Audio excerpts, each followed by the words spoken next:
نحمدہ و نصلی علی رسولہ الکریم۔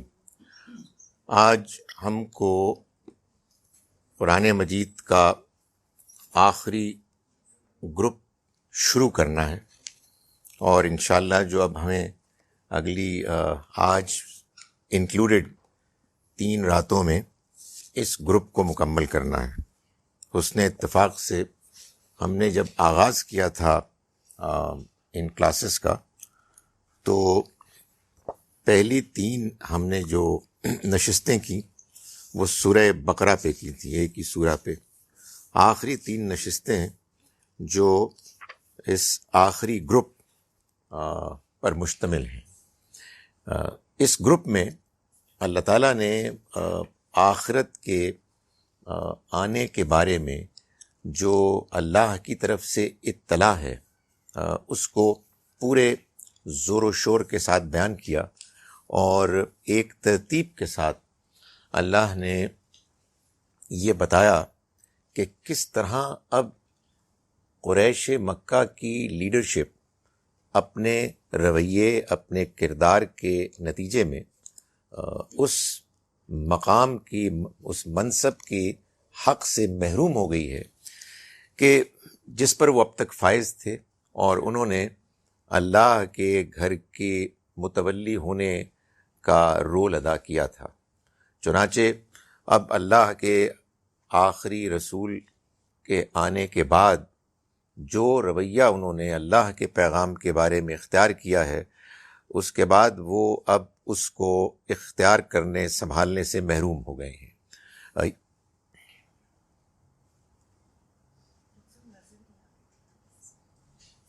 چنانچہ اب ہم یہ دیکھیں گے کہ اس پورے گروپ میں ایک ترتیب کے ساتھ یہ مضمون آئے گا کہ اللہ تعالیٰ خبردار کر رہے ہیں کہ وہ دن آنے والا ہے، اور اس دن کے آنے سے پہلے اس دنیا میں بھی اللہ کی طرف سے جو اس قوم کی پکڑ کا فیصلہ طے ہے کہ جس کے پاس اس کے رسول آتے ہیں، وہ پکڑ کا وقت بھی قریب آنے والا ہے۔ چنانچہ یہ گروپ خاص طور پر اس حقیقت کو بہت زوردار طریقے سے نمایاں کر کے بیان کرتا ہے۔ اس گروپ کی پہلی سورہ ہے سورہ ملک۔ یہ سورہ نمبر 67 ہے، 67۔ اعوذ باللہ من الشیطان الرجیم، بسم اللہ الرحمن الرحیم۔ تبارک الذی بیدہ الملک، بہت بابرکت ہے وہ ذات کہ جس کے ہاتھ میں ساری بادشاہی ہے، جس کے ہاتھ میں یعنی جس کے قبضہ قدرت میں۔ وَهُوَ عَلَى كُلِّ شَيْءٍ قدیر، اور وہ ہر چیز پر قدرت رکھتا ہے، اس کے لیے کوئی چیز بھی بعید نہیں ہے۔ الذی خلق الموت والحیات، وہی کہ جس نے پیدا کیا موت کو اور زندگی کو۔ لیبلوکم ایکم احسن عملا، تاکہ وہ تم کو آزمائے کہ تم میں سے کون ہیں کہ جو اچھا عمل کرنے والے ہیں۔ یعنی اس نے اس دنیا کی زندگی کو ایک امتحان کی جگہ بنایا، اور اس امتحان کو امتحان منوانے کے لیے اس نے اس زندگی کے بالکل آغاز میں لکھ دیا کہ یہ موت پر ختم ہو جائے گی۔ چنانچہ یہاں فرمایا خلق الموت والحیات، اس نے موت اور زندگی کو پیدا کیا کہ وہ تم کو آزمائے۔ یعنی کوئی آدمی یہ اب نہیں کہہ سکتا کہ مجھے تو خبر ہی نہیں ہوئی کہ یہ زندگی بھی ختم ہو سکتی ہے۔ اس نے اس کو طے کر لیا اور یہ واضح کر دیا کہ اس کے ڈیزائن میں یہ چیز موجود ہے کہ تم آزمائے جا رہے ہو کہ تمہیں جو رول ملا ہے اس میں کون ہے کہ جو اچھا عمل کرنے والا ہے۔ وَهُوَ الْعَزِيزُ الْغَفُورُ، اور وہ زبردست ہے، مغفرت کرنے والا ہے۔ یعنی اس میں دونوں باتیں بیان کر دیں کہ اگر کوئی شخص اس اللہ کی طرف سے طے کردہ آزمائش میں اکڑے گا، اس کے آگے اپنا متکبرانہ رویہ شو کرے گا، تو اللہ بہت زبردست ہے، وہ اس کو پکڑ لے گا، سزا دے گا۔ اور اگر کوئی اس کے آگے جھکے گا، معافی مانگے گا، اپنا رویہ ٹھیک کرے گا، تو وہ معاف کرنے والا بھی ہے۔ وہی ہے کہ جس نے 7 آسمان بنائے تہ بتہ، ایک کے بعد دوسرے کے بعد تیسرا۔ تم نہیں دیکھو گے رحمان کی تخلیق میں کوئی خلل خرابی، چنانچہ تم اپنی نگاہ کو لوٹاؤ، کیا تم اس میں کوئی نقص دیکھتے ہو؟ پھر تم دہراؤ، لوٹاؤ اپنی نگاہ کو بار بار، وہ پلٹ کے آئے گی تمہاری طرف ایسے کہ وہ تھکی ہوئی ہوگی اور ناکام و نامراد ہوگی۔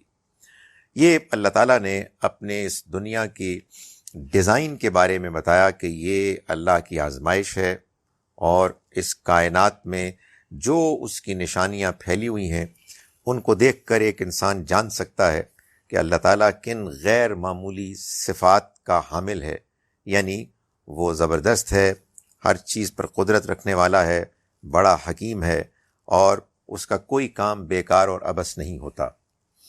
اس کے بعد اللہ تعالیٰ نے دنیا کی زندگی کے بعد انسانوں کا جو انجام ان کے سامنے آنے والا ہے اس کے بارے میں تبصرہ کرتے ہوئے فرمایا، آیت نمبر 6 سے آنورڈز، وَلِلَّذِينَ كَفَرُوا بِرَبِّهِمْ عَذَابُ جہنم، اور وہ لوگ کہ جنہوں نے انکار کیا اپنے رب کا۔ انکار کیا اپنے رب کا یعنی رب کی طرف سے جو پیغام آیا، رب نے جیسے زندگی کے بارے میں ان سے رویہ، ایٹیچیوڈ ایکسپیکٹ کیا، انہوں نے اس کو ٹھکرا دیا۔ عذاب و جہنم، ان کے لیے جہنم کا عذاب ہے، وبئس المصیر، اور وہ بہت بری پلٹنے کی جگہ ہے۔ جب وہ اس میں ڈالے جائیں گے تو وہ سنیں گے اس کو دہاڑتے ہوئے، اور وہ ہل رہی ہوگی، کانپ رہی ہوگی۔ قریب ہوگی کہ وہ پھٹ پڑے غصے سے، غضب سے۔ جب جب اس میں ڈالی جائے گی کوئی فوج، کوئی بھیڑ، تو پوچھے گا ان سے اس کا داروغہ، اس کا نگران، کیا ہوا؟ تمہارے پاس کوئی خبردار کرنے والا نہیں آیا؟ یعنی یہ تم اس برے انجام سے دوچار آخر کیوں ہوئے؟ کیا کسی نے تم کو وارن نہیں کیا؟ وہ کہیں گے کہ نہیں، آیا تو تھا ایک خبردار کرنے والا، مگر ہم نے اس کو جھٹلا دیا، اور ہم نے کہا کہ اللہ نے کوئی چیز نازل نہیں کی، تم تو ایسی کھلی گمراہی میں پڑے ہو، خواہ مخواہ کی باتیں کر رہے ہو۔ وَقَالُوا لَوْ كُنَّا نَسْمَعُ أَوْ نَعْقِلُ، اور وہ کہیں گے کہ اگر ہم سنتے اور عقل سے کام لیتے، مَا كُنَّا فِي أَصْحَابِ السَّعِيرِ، تو ہم آگ والوں میں سے نہ ہوتے۔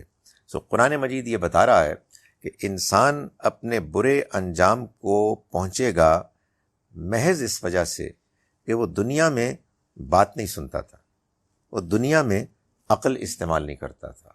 اس سے صاف معلوم ہوتا ہے کہ اللہ کی کتاب، اس کے دین کی دعوت یہ ہے کہ تم دوسروں کی بات دھیان سے سنو اور اپنی عقل کو استعمال کرو۔ جو دوسروں کی بات دھیان سے نہیں سنتے اور عقل کو استعمال نہیں کرتے، وہی ہے کہ جو آخرت میں برے انجام کو پہنچیں گے۔ فرمایا فاعترفوا بذنبہم، وہ اپنے گناہوں کا اعتراف کر لیں گے، فسحقا لاصحاب السعیر، تو اب اس کا کوئی فائدہ نہیں ہوگا، اس لیے کہ برا ہوگا، یہ کہا جائے گا کہ برا ہو، لعنت ہو ان دوزخ والوں پر۔ اس کے بعد آگے چل کے اللہ تعالیٰ اسی سورہ مبارکہ میں آیت نمبر 22 آنورڈز فرماتے ہیں، 22 سے، افمن یمشی مکبن علی وجہہ اہدی، تو پھر کیا وہ کہ جو چلتا ہے اوندھے منہ، یعنی جانوروں کی طرح کچھ انسان ہیں کہ جو اپنا منہ نیچے کیے ہوئے بس اپنے کھانے کو، اپنی ہڈیوں کو دیکھتے ہیں کہ جس سے کہ ان کی خواہش اور ضرورت پوری ہو جائے۔ تو فرمایا کہ بھلا وہ کہ جو چلتا ہے اوندھے منہ، اپنے چہرے کو نیچے کیے ہوئے، آہدہ، زیادہ سیدھی راہ پر ہو سکتا ہے، ام من یمشی سویا علی صراط مستقیم، یا وہ شخص کہ جو سیدھا ایک سیدھے راستے پر چل رہا ہے، کھڑا ہوا ہے، دائیں بائیں دیکھتا ہے، جو حقائق اس کے سامنے آتے ہیں ان حقائق پر غور کرتا ہے، محض اپنی خواہشات کا غلام نہیں ہے۔ دونوں میں سے کون زیادہ ہدایت پر ہے، اس کو تم اس کے بارے میں تم سوچ لو. ان سے کہہ دو کہ وہی ہے کہ جس نے تم کو پیدا کیا اور تمہارے لیے اس نے سننے، دیکھنے اور سوچنے کی صلاحیت پیدا کی. بہت تھوڑا ہے کہ جو تم شکر کرتے ہو. تمہیں اس نے انسان بنایا، محض جانوروں کی طرح اپنی خواہشات کو پورا کرنے کے لیے نہیں بنایا. چنانچہ اس نے تمہیں سننے، دیکھنے اور سوچنے سمجھنے کی صلاحیت دی، مگر افسوس ہے کہ تم میں سے بہت اس کا شکر ادا نہیں کرتے. آپ کہہ دیجئے کہ وہی ہے کہ جس نے تمہیں پھیلا دیا زمین میں اور اسی کی طرف تم لوٹائے جاؤ گے. اس کے بعد سورہ قلم ہے جو اس سورہ مبارکہ کی جوڑا سورہ ہے. یعنی جو بات اللہ تعالیٰ نے سورہ ملک میں بیان کی، اصولی طور پر ان پرنسپل کچھ واقعات جو آخرت میں ہونے والے ہیں ان کا حوالہ دے کر اس کو سورہ قلم میں اللہ تعالیٰ نے قریش مکہ کے سامنے وہ کمپیریزن رکھ دیا کہ جو ایک جانب نبی اکرم صلی اللہ علیہ وسلم کی ذات، آپ کے کردار کا ایک اعلیٰ نمونہ تھا جو موجود تھا، اور دوسری جانب قریش کی لیڈرشپ کا کردار تھا جس کے اندر بد کرداری، بد اخلاقی بہت نمایاں تھی. اور اللہ تعالیٰ یہ فرما رہے ہیں کہ تم نے فیصلہ کرنا ہے تو کر لو. تم ان دونوں کرداروں کے ہوتے ہوئے کس کی طرف جھکو گے؟ کیا خیال ہے تمہارا کہ حق کس کے پاس ہے؟ قرآن نے یہ بات بڑے واضح طریقے سے بیان کی ہے کہ اللہ کا پیغام جب اللہ کے پیغمبروں کے ذریعے سے آتا ہے تو وہ سچائی کی آخری انتہا ہوتا ہے. وہ کردار اور اخلاق میں جو لوگ آگے ہوتے ہیں ان کو اپیل کرتا ہے، اور وہ لوگ کہ جو کردار میں گرے ہوئے ہوتے ہیں وہ اس سے دور ہو جاتے ہیں. یہ اسی موقع پر ہوتا ہے کہ جب اللہ کے پیغمبر خود سے اس پیغام کو پیش کرتے ہیں کہ جن کے ساتھ اللہ نے ان کو اس دنیا میں بھیجا. چنانچہ اس سورہ مبارکہ میں خاص طور پر اس کا کمپیریزن، موازنہ کیا گیا ہے. فرمایا کہ اعوذ باللہ من الشیطان الرجیم، بسم اللہ الرحمن الرحیم، نون والقلم وما یسطرون. یہ سورہ نون ہے اور گواہی دیتا ہے قلم اور جو کچھ یہ قلم لکھ رہے ہیں.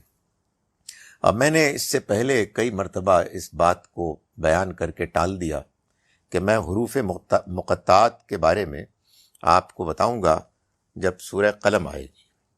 تو ایک تو ٹیمپٹیشن یہ تھی کہ میں یہ آپ کو کہوں کہ میں اس کے بارے میں پہلے ہی بیان کر چکا، مگر میرے پاس کوئی چوائس نہیں ہے اس لیے کہ یہ سب کچھ ریکارڈ ہو رہا ہے. سورہ نون کا حوالہ میں نے اس لیے دیا تھا کہ اس میں اللہ تعالیٰ نے جو حروف مقطعات کو بیان کیا ہے جگہ جگہ، یہاں ایک حرف ہے نون. یہ حرف اصل میں عربی زبان کا ایک لفظ بھی ہے اور وہ اس کا مطلب ہے مچھلی. یہ بھی ایک دلچسپ بات ہے کہ اس نون کو اگر آپ ایک خاص طریقے سے لکھیں تو آپ کو وہ ایسا لگے گا کہ مچھلی ہے جس کی ایک آنکھ آپ کو دیکھ رہی ہے. پرانی زبانوں میں اصل میں حروف اسی طرح سے کسی نہ کسی شے کی شکل ہوتے تھے، جیسے اب بھی ہم چینی جاپانی زبانوں میں دیکھتے ہیں تو حروف کے اندر یہ خوبی ہوا کرتی تھی. چنانچہ باقی حروف جو عربی زبان کے ہیں ان میں بھی یہی خصوصیت ہے، مگر ان کے بارے میں وہ حتمی تفصیلی علم اب کچھ محو ہو گیا ہے، جس کو کہ ریسرچ تحقیق کے نتیجے میں دوبارہ نمایاں کرنا چاہیے، اور اس کی کچھ اور مثالیں اب موجود بھی ہیں. مگر یہ ایک سب سے نمایاں مثال ہے کہ جس میں اللہ تعالیٰ نے اس نسبتاً چھوٹی سی سورہ کو نون سے شروع کیا. اس کا مطلب ہے مچھلی، اور آگے چل کے اس سورہ مبارکہ میں اللہ تعالیٰ نے نبی اکرم صلی اللہ علیہ وسلم کو تسلی دیتے ہوئے اور تلقین کرتے ہوئے یہ فرمایا کہ دیکھیے آپ کا معاملہ، آپ کا انجام انشاءاللہ بالکل ٹھیک ہوگا، آپ صبر کیجیے. اور وَلَا تَكُنْ كَصَاحِبِ الْحُوتِ، یونس کی طرح، یونس علیہ السلام مچھلی والے کی طرح نہ ہو جائیے گا. سو سورہ شروع ہوئی نون سے، جس کا مطلب ہے مچھلی، اور اس میں مچھلی والے کا ذکر ہے۔ چنانچہ یہ مناسبت ہے قرآن مجید کی تمام ان صورتوں میں کہ جو حروف مقطعات سے شروع ہوتی ہیں ان میں اور ان کے مضامین میں۔ ایک جگہ یہ بات بالکل واضح ہو گئی، بقیہ جگہوں پر اب ظاہر ہے کہ اہل تحقیق کو چاہیے کہ وہ تحقیق کریں۔ سو یہ سورہ نون ہے، اور گواہ ہے قلم اور جو کچھ وہ لکھتے ہیں، یعنی وہ قلم کے جو پچھلی کتابوں کو بھی لکھتے رہے ہیں اور اس قرآن مجید کو بھی لکھ رہے ہیں، یہ سب گواہ ہیں اس بات پر کہ ما انت بنعمت ربک بمجنون، کہ آپ اپنے رب کی مہربانی سے کوئی دیوانے نہیں ہیں، اور آپ کے لیے یقیناً وہ اجر ہے جو کبھی ختم نہیں ہوگا، اور وَإِنَّكَ لَعَلَىٰ خُلُقٍ عَظِيمٍ، آپ بڑے اعلیٰ اخلاق پر ہیں۔ یعنی آپ کا اخلاق، آپ کا کردار ان لوگوں کے لیے کہ جن کے سامنے آپ اللہ کا پیغام پیش کر رہے ہیں، وہ خود ایک بہت بڑی گواہی ہے اس بات کو ثابت کرنے کے لیے کہ آپ کے پاس جو پیغام آیا ہے یہ اللہ کا پیغام ہے۔ اس کے بعد آگے آیات 8 سے آنورڈز اللہ تعالیٰ نے جو مقابل میں لوگ کھڑے تھے، یعنی قریش کی لیڈرشپ جو آپ کی مخالفت کر رہی تھی، جو اصل دشمن تھے، کہ جو جیسے موسیٰ علیہ السلام کا دشمن فرعون تھا، یہ فرعون کی طرح کے دشمن بن کے کھڑے ہو گئے تھے، تو اللہ تعالیٰ نے فرمایا کہ فَلَا تُطِعِ الْمُكَذِّبِينَ، آپ ان جھٹلانے والوں کی پرواہ نہ کریں۔ وَدُّوا لَوْ تُدْهِنُوا فَيُدْهِنُونَ، یہ تو چاہتے ہیں کہ آپ ذرا نرم پڑیں تو یہ بھی نرم پڑ جائیں گے، یعنی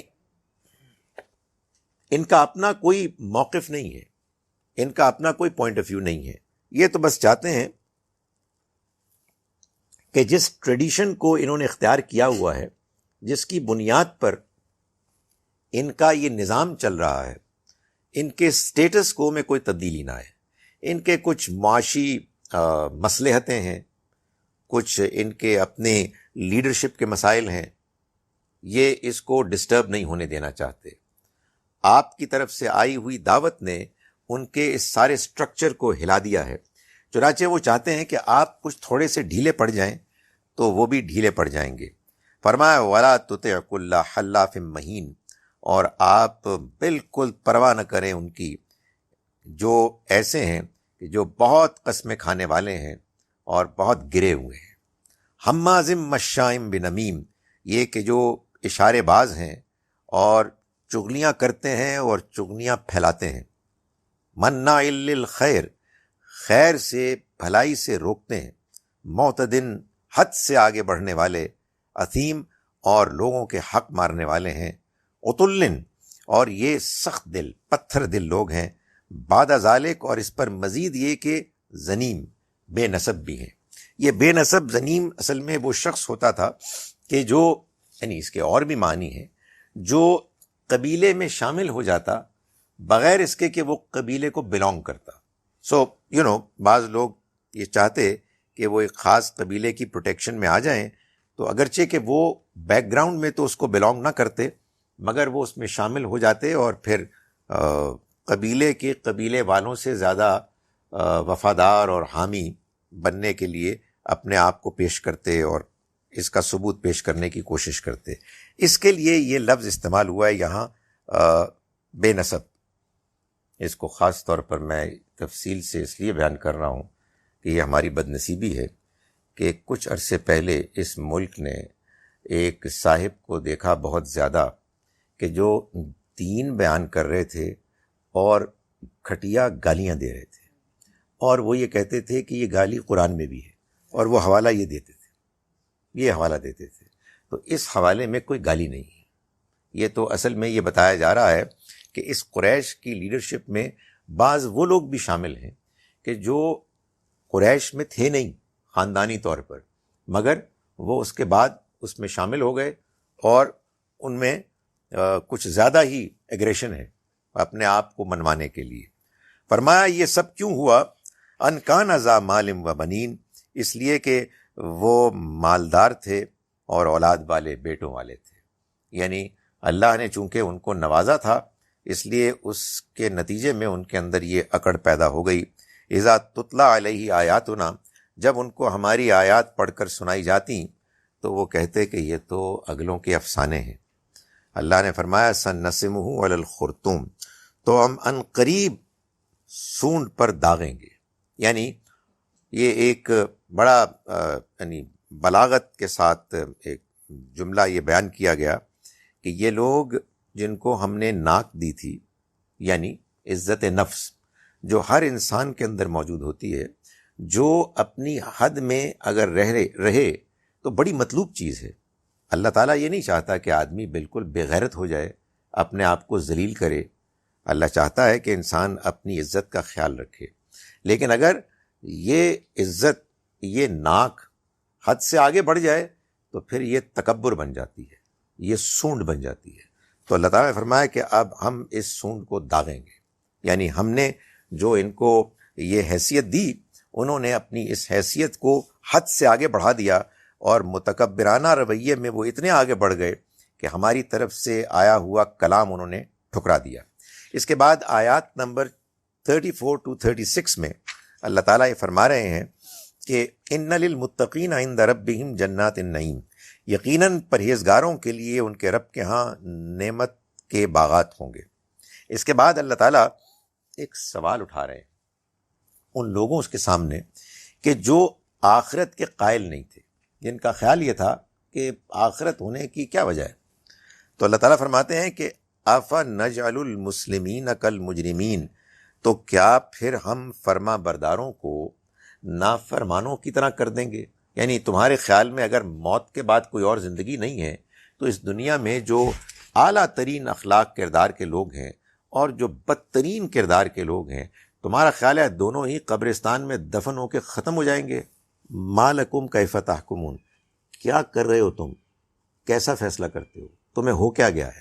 یعنی گویا کہ اللہ تعالیٰ انسان کو اپیل کر رہے ہیں، اس کی عقل کو، اس کی سینس آف ججمنٹ کو، کہ آخر یہ کیسے ممکن ہے کہ تم یہ فیصلہ کرتے ہو کہ موت کے بعد کوئی زندگی نہیں ہے.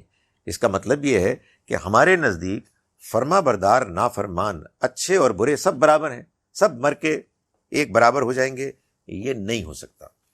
اس کے بعد اگلی سورہ ہے سورہ حاقہ. اس سورہ مبارکہ میں اور اس سے اگلی سورہ المعارج میں بھی جو دونوں جوڑا صورتیں ہیں، اللہ تعالیٰ نے اسی طرح سے آخرت کے معاملات کو واضح کیا ہے. سورہ الحاقہ میں آیت نمبر 19 آنورڈز اللہ تعالیٰ فرماتے ہیں کہ فَأَمَّا مَنْ أُوتِيَ كِتَابَهُ بِيَمِينِهِ، پھر جس کا نامہ اعمال اس کے دائیں ہاتھ میں دیا جائے گا، فَيَقُولُ هَاؤْمُ اقْرَءُوا كِتَابِيَهْ، تو وہ کہے گا کہ لو یہ میرا اعمال نامہ پڑھو. یعنی خوشی سے وہ کہے گا کہ دیکھو میں کامیاب ہو گیا، میرے اس رزلٹ کارڈ کو دیکھو. انی ظننت انی ملاق حسابیہ، مجھے اس کا گمان تھا کہ میں حساب کتاب کو فیس کروں گا. یعنی یہ وہ شخص کہے گا بڑے خوشی کے ساتھ کہ میں آج کامیاب ہوا ہوں. تو معلوم ہے کیوں ہوا ہوں؟ اس کی وجہ یہ ہے کہ مجھے زندگی میں اس بات کا پورا احساس تھا کہ مجھے اپنے رب کو جواب دینا ہے. میں نے زندگی نچنت ہو کر نہیں گزاری. بعض لوگ کہتے ہیں یہ ریلیکس ہو گئے، کوئی مسئلہ ہی نہیں ہے. نہیں، آدمی دین کو سمجھ کے ریلیکس نہیں ہوتا، بلکہ انسان کے اندر اللہ کی جواب دہی کا احساس بیدار ہو جاتا ہے اور وہ زندگی کو احتیاط سے گزارتا ہے، اس احساس کو سامنے رکھتے ہوئے کہ ایک دن حساب کتاب ہونا ہے. فَهُوَ فِي عِيشَةٍ رَاضِيَةٍ، تو وہ ایسے عیش میں ہوگا کہ جو اسے پسند آئے گا، من پسند. فی جنت عالیہ، اور وہ ایسے جنت میں ہوگا کہ جو بہت بلند ہوگی. قطوفها دانیہ، بلند ہونے کے باوجود اس کو جو پھل میوے ملیں گے وہ بالکل اس کی ایکسیس ریچ میں ہوں گے. اور کہا جائے گا کلو وشربو ہنیئن، کھاؤ پیو مزے کے ساتھ بغیر روک ٹوک کے. بما اسلفتم فی الایام الخالیہ، ان اعمال کے نتیجے میں جو تم نے پچھلی زندگی میں، گزرے ہوئے زمانے میں اختیار کیے. اس کے بعد دوسرے جو لوگ ہیں ان کا ذکر اللہ تعالیٰ فرماتے ہیں کہ وَأَمَّا مَنْ أُوتِيَ كِتَابَهُ بِشِمَالِهِ، اور جن کا نامہ اعمال ان کو دیا جائے گا ان کے بائیں ہاتھ میں، تو وہ پکار اٹھیں گے کہ اے کاش کہ ہمارا اعمال نامہ ہمیں کبھی نہ ملتا اور کبھی حساب کتاب نہ ہوتا، مجھے معلوم ہی نہ ہوتا کہ میرا رزلٹ کیا ہے، ہائے بربادی، اے کاش کہ یہ موت ہی فیصلہ کن ہو جاتی، ما اغنا عنی مالیہ، میرا مال میرے کیا کام آیا، ہلاک عنی سلطانیہ، میری چودراہٹ، میری بادشاہت مجھ سے لٹ گئی۔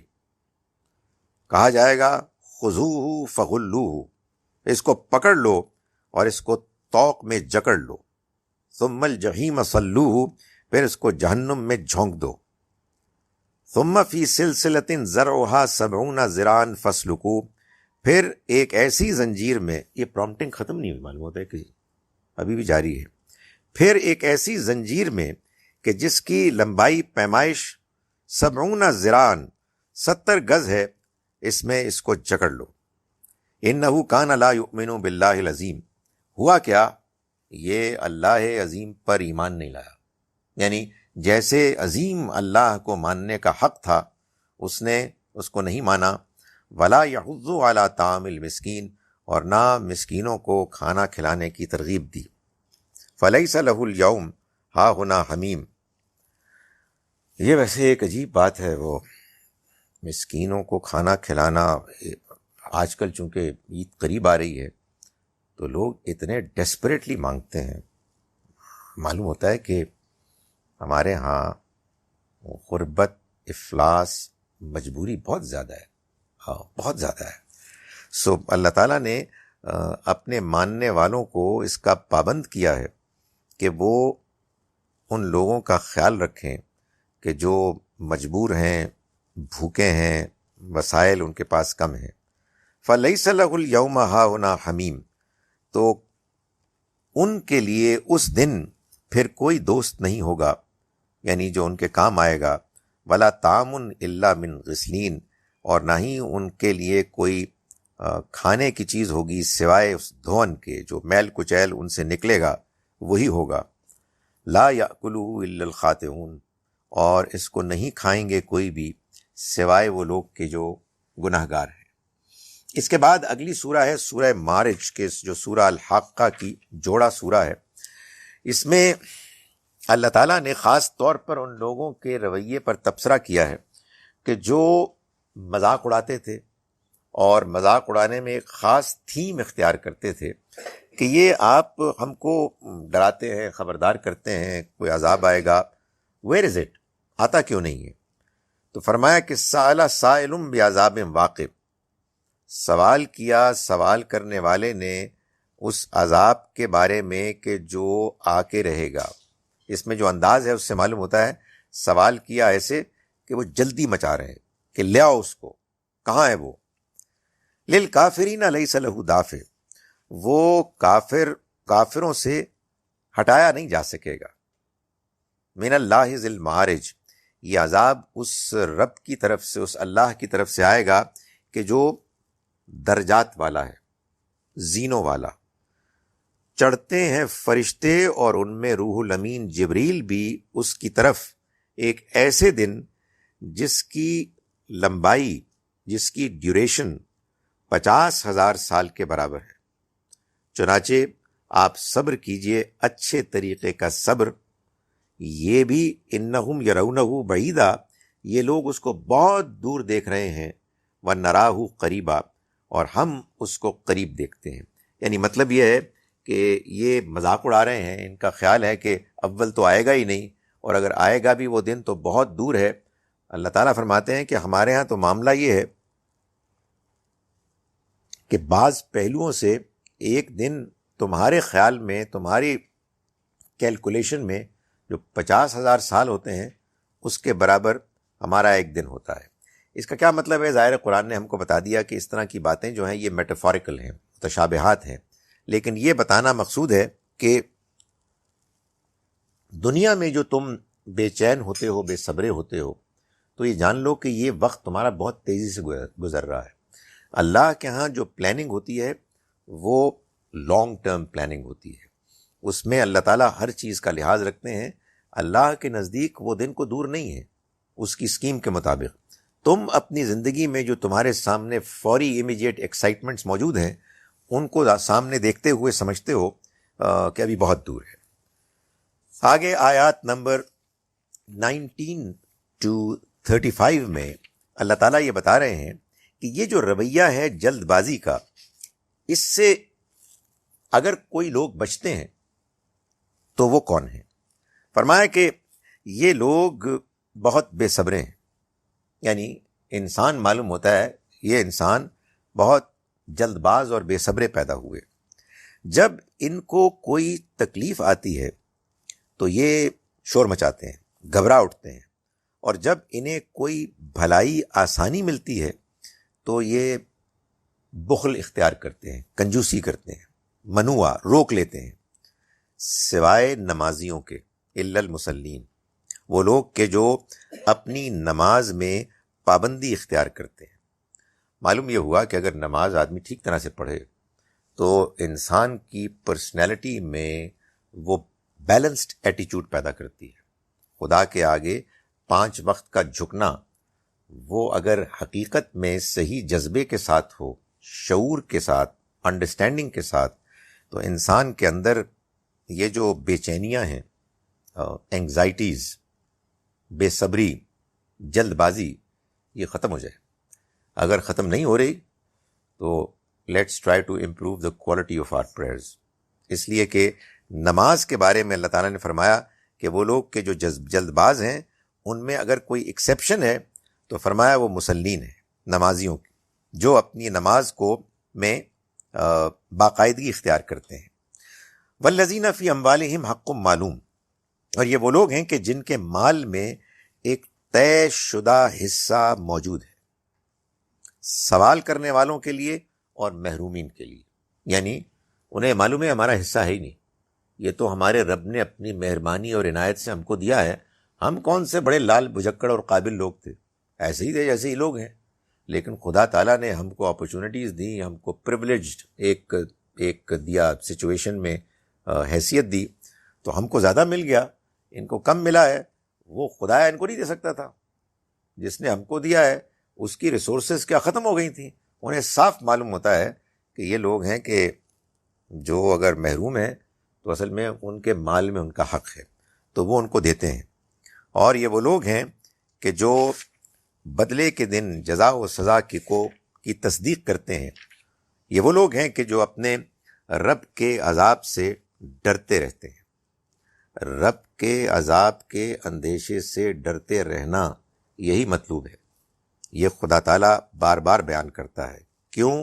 اِنَّ عذاب ربہم غیر معمون، اس لیے کہ ان کے رب کا عذاب ہے ہی ایسی چیز جس سے نڈر نہیں ہوا جا سکتا. اگر آپ اللہ کو، اس کے دین کو، اس کی اسکیم کو جانتے ہیں، اس میں یہ نتیجہ نکلنے والا ہے کہ بعض لوگ پکڑے جائیں گے. تو ظاہر ہے کہ جو لوگ اس چیز کی حقیقت سے واقف ہیں وہ پھر اس اندیشے میں ہمیشہ رہیں گے کہ کہیں ہم نہ پکڑے جائیں. یعنی وہ صحیح رویہ اختیار کریں گے، اطمینان بھی پائیں گے، لیکن اس بات کا اندیشہ ضرور رکھیں گے. یہ وہ لوگ ہیں کہ جو اپنی شرم گاہوں کی حفاظت کرتے ہیں سوائے اپنی بیویوں یا اپنی لوڈنیوں کے ساتھ جن کے معاملے میں ان کو کوئی ملامت نہیں. پھر جو چاہے اس کے علاوہ، تو وہی لوگ ہیں کہ جو حد سے آگے بڑھنے والے ہیں. یہ وہ لوگ ہیں کہ جو اپنی امانتوں میں خیانت نہیں کرتے اور اپنے عہدوں کو پورا کرتے ہیں. اور یہ وہ لوگ ہیں کہ جو اپنی شہادات، اپنے وٹنسز کو پر قائم رہتے ہیں. یہ وہ لوگ ہیں کہ جو اپنی نمازوں کی حفاظت کرتے ہیں. یہی لوگ ہیں کہ جو جنت کے باغات میں ہوں گے عزت کے ساتھ. اس کو بیان کرنے کے بعد اب اگلی 2 صورتیں ہیں، سورہ نوح اور سورہ جن. یہ دونوں صورتیں بھی جوڑا صورتیں ہیں. ان میں جو بات بیان کی گئی ہے وہ بات تو ایک ہی ہے. یعنی اللہ تعالیٰ نے اس زمانے میں قریش کے لیڈرز کا جو انجام ہے اس کو بیان کیا، اور یہ بتایا کہ وہ اگر اپنے رویے پر قائم رہے تو پھر وہ بچیں گے نہیں. مگر سورہ نوح میں نوح علیہ السلام کی داستان کو بیان کر کے اللہ نے اس بات کو واضح کیا، اور سورہ جن میں جنات کی آبزرویشنز کو بیان کر کے کہ جو انہوں نے بیان کی اس موقع پر کہ جب انہوں نے قرآن کو سنا، اور قرآن کے نازل ہونے کے موقع پر اللہ کی طرف سے گویا کہ آسمان پر جو ایک کرفیو لگ گیا تھا، پہرا لگ گیا تھا، اس کو بیان کیا، اور یہ بتایا کہ یہ قرآن کا نازل ہونا یہ ایک بہت اسپیشل اوکیزن ہے جو وہ بھی آبزرو کر رہے ہیں، انہوں نے بھی اس کو محسوس کیا۔ چنانچہ سورہ جن میں اللہ تعالیٰ نے فرمایا پہلی آیات، چند آیات میں، کہ ہم نے بھیجا نوح کو ان کی قوم کی طرف اس پیغام کے ساتھ کہ تم خبردار کرو اپنی قوم کو اس سے پہلے کہ ان کے پاس آ جائے ایک دردناک عذاب۔ انہوں نے کہا کہ میری قوم کے لوگوں، میں تمہاری طرف ایک کھلا کھلا خبردار کرنے والا بن کر آیا ہوں۔ میں یہ پیغام لے کر آیا ہوں کہ تم اللہ کی عبادت کرو، اس کا تقوی اختیار کرو، اس کی حدود کے اندر رہو، اور میری اطاعت کرو، مجھے فالو کرو۔ میں جو دین لے کے آیا ہوں اس دین کو اختیار کرو۔ اس کا نتیجہ یہ نکلے گا کہ وہ تمہارے گناہ بخش دے گا اور تمہیں مہلت دے گا ایک مدت تک کے لیے۔ یقیناً اللہ کی طرف سے آنے والی مہلت جب وہ آ جائے گی، اللہ کی طرف سے آنے والی مقرر ڈیڈ لائن جب وہ آ جائے گی، تو پھر اسے کوئی ٹال نہیں سکے گا۔ اے کاش کہ تم اس بات کو جانو۔ فرمایا کہ انہوں نے قال ربی انی دعوت قومی لیلا و نہارا، انہوں نے پکارا اپنے رب کو کہ اے میرے رب، میں نے دعوت دی اپنی قوم کو رات دن، پھر نہیں اضافہ ہوا میری پکار میں، نہیں اضافہ کیا میری پکار نے مگر ان کے اندر فرار کا۔ جتنا میں نے دعوت دی اتنا ہی وہ بھاگے، اور میں نے جب بھی ان کو بلایا اس لیے کہ تو انہیں معاف فرما دے، تو انہوں نے اپنی انگلیاں اپنے کانوں میں ٹھونس لیں اور اپنی چادریں لپیٹ لیں اور اپنی ضد پر اڑ گئے اور بہت غرور کیا۔ یہ نوح علیہ السلام نے اپنی 950 سال کی دعوت کے بعد اللہ کے حضور میں اپنے دعوت کے بارے میں رد عمل کو بیان کیا۔ فرمایا پھر میں نے ان کو کھلم کھلا دعوت دی، پھر میں نے ان کو پکارا کھلے عام بھی، چپکے بھی، اس طرح کہ میں نے کہا کہ اپنے رب سے معافی مانگو، بے شک وہ بہت معاف کرنے والا ہے۔ وہ تم پر پانی برسائے گا موسلا دھار، اور تمہیں مال اور اولاد میں برکت دے گا، اور تمہارے لیے باغ اگائے گا، اور تمہارے لیے نہریں بہائے گا۔ یہ سب دعوت دی نوح علیہ السلام نے، لیکن اس کے باوجود ان کا رویہ بالکل متکبرانہ تھا، انکار کا تھا۔ چنانچہ آگے چل کے آیات نمبر 21 سے آنورڈز، اس کے بعد نوح علیہ السلام کی وہ دعا اللہ تعالیٰ نے نقل کی ہے کہ جس میں انہوں نے اپنی قوم کے بارے میں اللہ سے عذاب کا مطالبہ کیا۔ یہ اس کو آپ بد دعا کہتے ہیں، یہ پیغمبر کرتے ہیں، یہ نبی صلی اللہ علیہ وسلم نے بھی کی۔ ہمارے ہاں نہ جانے کیا ایک ٹرینڈ ہے اور عجیب ٹرینڈ ہے کہ نبی صلی اللہ علیہ وسلم کو دوسرے پیغمبروں سے نمایاں کرنے کے لیے یہ بیان کیا جاتا ہے جی کہ اوروں نے تو کی، حضور نے نہیں کی۔ نہیں، نبی صلی اللہ علیہ وسلم نے کبھی ایسا نہیں کیا کہ اپنے آپ کو دوسروں سے کوئی سپیریئر قرار دینے کے لیے کچھ دعویٰ کیا ہو۔ واقعہ یہ ہے کہ جب اللہ کی طرف سے اللہ کا پیغام رسول پہنچا دیتے ہیں اور اس کے بعد قوم انکار کی آخری حد کو پہنچ جاتی ہے، اس کے بعد اللہ کا عذاب آتا ہے، اور اس عذاب کے آنے سے پہلے اللہ کے پیغمبر اس کے لیے اللہ سے دعا بھی کرتے ہیں، اس لیے کہ انہیں یہ معلوم ہو جاتا ہے کہ اب اس کے بعد ان کے ہاں کوئی خیر باقی نہیں رہا اور یہ اس کے مستحق ہو گئے ہیں۔ تو نوح نے کہا کہ اے رب، انہوں نے میری بات نہیں مانی اور انہی لوگوں کے پیچھے چلے جن کے مال اور اولاد نے ان کی بربادی میں اضافہ ہی کیا، اور جنہوں نے بڑی بڑی چالیں چلیں اور کہا کہ تم اپنے ان معبودوں کو ہرگز نہ چھوڑو، تم ہرگز نہ چھوڑو ود کو، نہ سوا کو، نہ یغوث کو، نہ یعوق کو، اور نہ نصر کو۔ یہ نام تھے ان کے معبودوں کے۔ یہ جب آپ کبھی لوگوں کے اندر پرجوش تقریر کرنی ہو، ان کے اندر ولولہ پیدا کرنا ہو، تو پھر یہ بڑی افیکٹو چیز ہوتی ہے کہ آپ نام لیں بزرگوں کے نام لیں، ان کے نام لیں کہ جن کے ساتھ آپ کی ایک ایموشنل اٹیچمنٹ ہے. تو انہوں نے باقاعدہ ان کو اپیل کی کہ دیکھو یہ تمہیں دعوت دے رہے ہیں کہ تم ان سب کو چھوڑ دو. تم کیا چھوڑ دو گے؟ ود کو چھوڑ دو گے، سوا کو چھوڑ دو گے، یغوث کو، یعوق کو، نصر کو، جیسے ہمارے بزرگوں کے نام لیے جائیں کہ تم فلاں کے دربار میں نہیں جاؤ گے، فلاں کے نہیں جاؤ گے، تو تم کیا کرو گے؟ سو یہ انہوں نے بات کی. وقد اضلوا کثیرا، اور انہوں نے بہتوں کو گمراہ کر ڈالا. تو ان ظالموں کی گمراہی میں اضافہ ہی آپ تو اے خدایا تو ان گمراہوں کی، ظالموں کی گمراہی میں اضافہ ہی فرما. اپنے انہی گناہوں کے نتیجے میں وہ ڈبو دیے گئے اور پھر آگ میں ڈال دیے گئے. پھر اللہ کے مقابلے میں انہوں نے اپنے لیے کوئی مددگار نہیں پایا. اور نوح نے دعا کی کہ اے رب، ان منکروں، انکار کرنے والوں میں تو اب کسی کو زمین پر نہ چھوڑ، اس لیے کہ تو نے انہیں اگر چھوڑ دیا تو یہ تیرے بندوں کو ضرور گمراہ کریں گے، اور نافرمان اور انکار کرنے والے ہی پیدا ہوں گے ان کے ہاں.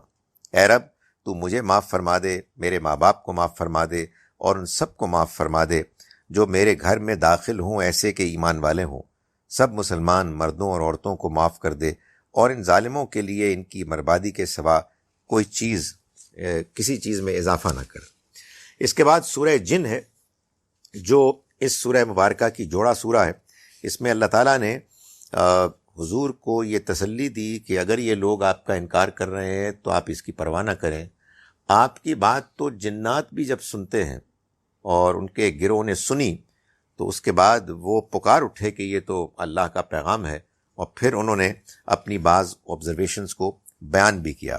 فرمایا کہ آپ ان کو بتا دیجئے کہ مجھ پر وحی کی گئی ہے کہ جنوں کی ایک جماعت نے سنا تو کہا، یعنی قرآن کو سنا تو کہا کہ ہم نے سنا ایک بہت متاثر کرنے والے قرآن کو جو ہدایت کا راستہ دکھا رہا ہے، سو ہم اس پر ایمان لے آئے، اور اب ہم کسی کو اپنے رب کا شریک نہیں ٹھہرائیں گے.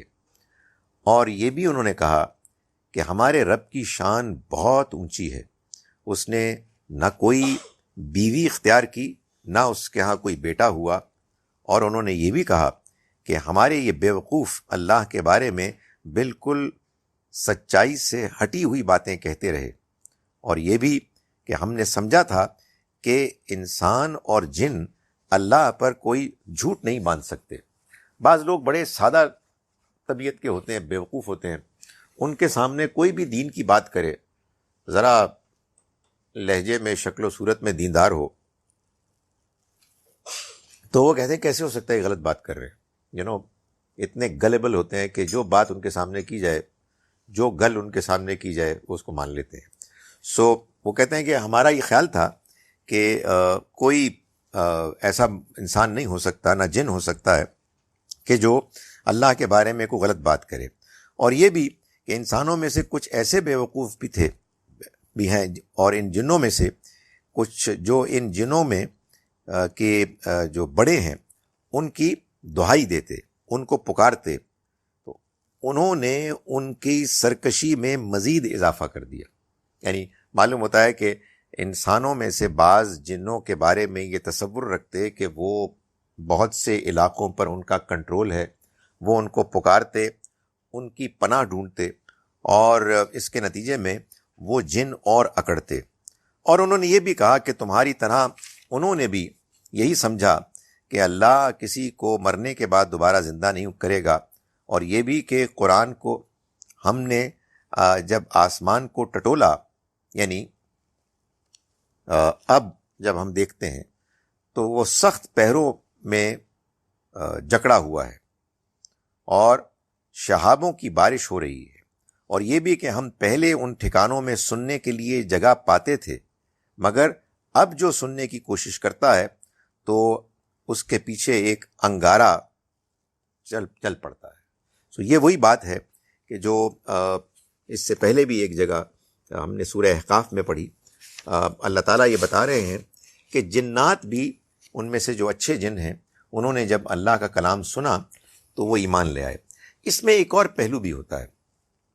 جو لوگ نسبتاً کم ریلیونٹ ہوتے ہیں، ڈائریکٹلی ریلیونٹ نہیں ہوتے، وہ اس لیے بھی مان لیتے ہیں کہ یہ ایک بڑی پرابلم ہے کہ اگر آپ کسی پیغام کے ڈائریکٹ ایڈریسیز ہیں تو آپ کا پیغام پہنچانے والے کے ساتھ کوئی تعلق ہوگا، وہ آپ کا دوست ہوگا، وہ آپ کا کزن ہوگا، وہ آپ کا بزنس پارٹنر ہوگا، وہ آپ کا باس ہوگا، وہ آپ کا سبارڈینیٹ کچھ ہوگا. تو انسان جب انسان کے ساتھ تعلق قائم کرتا ہے تو کمی ایسا ہوتا ہے کہ اس کے درمیان ڈفرینسز نہیں ہوتے فار ویریس ریزنس. کوئی اوپینینز بن جاتے ہیں، کوئی آدمی کہتے نہیں میں اس کے ساتھ نہیں چل سکتا وغیرہ وغیرہ. سو ظاہر ہے کہ جب اللہ کا پیغام آتا ہے تو لوگ پھر اپنے اندر کچھ رکاوٹیں محسوس کرتے ہیں، اپنے آپ کو بڑا سمجھتے ہیں، جو بھی ان کے اندر کی خامیاں ہیں. ظاہر ہے جنات کا کوئی اس طرح کا کوئی پرابلم ہی نہیں تھا، ان کو تو صرف بات سننی تھی. سو اگر بات آدمی سنے وداؤٹ آل پریجڈسز، وداؤٹ آل انہیبیشنز، جو رکاوٹیں ہیں، تو آدمی کو اللہ کا پیغام اپیل کرے گا. یہ تو اصل میں انسانوں کے اندر کی کچھ کمزوریاں ہوتی ہیں جو انسان کو حق بات کو ماننے سے روک دیتی ہیں. اس کے بعد اسی سورہ مبارکہ میں آیت 25 to 28 میں اللہ تعالیٰ فرماتے ہیں کہ آپ کہہ دیجئے قل ان ادری اقریب ما توعدون، آپ کہہ دیجئے کہ میں نہیں جانتا کہ جس کا تم سے وعدہ کیا جا رہا ہے وہ قریب ہے یا میرے رب نے اسے کچھ اور ٹالے رکھا ہوا ہے. وہ غیب کی باتیں جانتا ہے اور وہ اس غیب کو کسی پر ظاہر نہیں کرتا. یعنی یہ قیامت اور اس سے پہلے عذاب کب آئے گا یہ کسی پر وہ ظاہر نہیں کرے گا. ہاں البتہ وہ رسول جن کو کہ وہ منتخب کرتا ہے ان کے وہ آگے اور پیچھے پہرا لگا دیتا ہے تاکہ یہ بات بالکل طے ہو جائے کہ انہوں نے اپنے رب کے پیغام پہنچا دیے اور وہ ان کے گرد و پیش کے ماحول کو پوری طرح محفوظ کر لیتا ہے اور ہر چیز کو گنتی میں رکھتا ہے.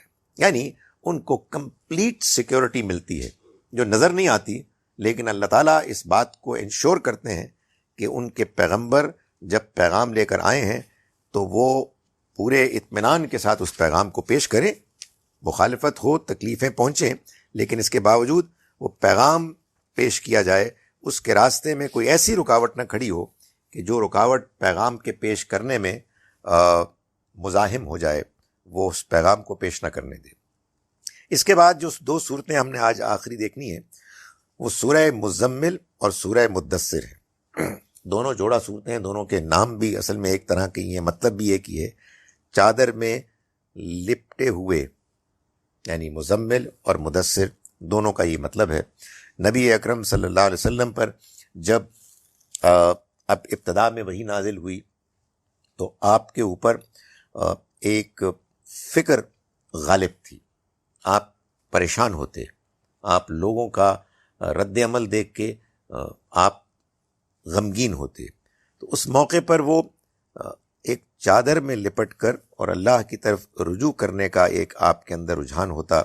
ظاہر ہے کہ ایک غم کی کیفیت میں ایک شخص بالکل تنہا ہے، وہ اصل میں نقشہ ہے کہ جو ان دونوں الفاظ سے سامنے آتا ہے. سورہ المزمل میں فرمایا کہ اے چادر میں لپٹے ہوئے آپ اٹھیے رات کے وقت، مگر تھوڑا حصہ، اس کا آدھا حصہ یا اس میں سے کچھ کم کر لیجئے یا اس میں کچھ اضافہ کیجئے اور قرآن کو پڑھیے ٹھہر ٹھہر کر. ہم عنقریب ایک بھاری بوجھ آپ پر ڈال دیں گے. یعنی یہ رات کو اٹھنے کے لیے جو اللہ تلقین فرما رہے ہیں یہ اس کی حکمت بیان کر رہے ہیں کہ آپ کے اوپر اب اللہ کی طرف سے ایک بڑی ذمہ داری آنے والی ہے. اس ذمہ داری کو آپ نبھا نہیں سکیں گے سوائے اس کے کہ آپ کا اللہ کے ساتھ ایسا گہرا تعلق ہو کہ جس تعلق کے بعد آپ کے لیے وہ مشکلات نہ رہیں. یہ تعلق پیدا ہوگا اللہ کے سامنے جھکنے سے، نماز پڑھنے سے، اور خاص طور پر تہجد کی نماز پڑھنے سے. چنانچہ یہ نماز ہے کہ جس کی اللہ تعالیٰ نے بڑی تلقین کی پیغمبر صلی اللہ علیہ وسلم کو، اور آپ کی تقلید میں، آپ کی پیروی میں بہت سے صحابہ کرام نے بھی اس کو اختیار کیا. فرمایا کہ عنقریب ایک بھاری بات کا بوجھ آپ کے اوپر ہم ڈال دیں گے. رات کا یہ اٹھنا دل کی مضبوطی کا باعث بنتا ہے اور بات بالکل درست سیدھی نکلتی ہے. یہ بھی ہے کہ دن میں تو آپ کی بہت سی مصروفیات ہیں اور آپ اپنے رب کے نام کا ذکر کریں اور سب سے کٹ کے اس سے جڑ جائیں. وَتَبَتَّلْ إِلَيْهِ تَبْتِيلًا. یہ عام نماز میں بھی ہوتا ہے. نماز اصل میں اگر آپ دیکھیں تو وہ عمل ہے کہ جس میں آپ ہاتھ اٹھاتے ہیں اور آپ دنیا سے کٹ جاتے ہیں اور آپ اللہ کی طرف فوکس کرتے ہیں، جس سے آپ کے اندر اللہ کے ساتھ کنیکشن پیدا ہوتا ہے. وہ کنیکشن پھر آپ کے اندر وہ اسٹرینگتھ پیدا کرتا ہے کہ جس اسٹرینگتھ کے نتیجے میں انسان کے لیے ممکن ہوتا ہے کہ وہ مخالفتیں، مشکلات وغیرہ اوور کم کرے. تو اس کو اللہ تعالیٰ نے بیان فرمایا اور یہ فرمایا کہ یہ وہ چیز ہے کہ جو غیر معمولی ہے. وہ مشرق اور مغرب کا رب ہے، کوئی معبود نہیں سوائے اس کے. تو آپ اسی کو اپنا کارساز بنائیں اور آپ صبر کریں اس پر کہ جو باتیں یہ کہہ رہے ہیں اور ان کو اچھے انداز میں اگنور کر دیں. یعنی یہ مشکلات آئیں گی، ان کو اوائڈ نہیں کیا جا سکتا.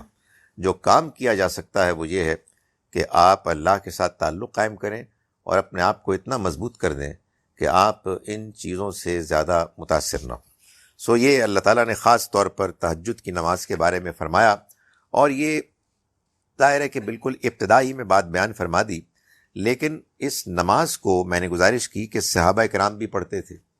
اب انہوں نے بھی جب پڑھنا شروع کیا تو ہوا یہ کہ ظاہر ہے کہ آدمی کے اوپر حالات بدلتے ہیں.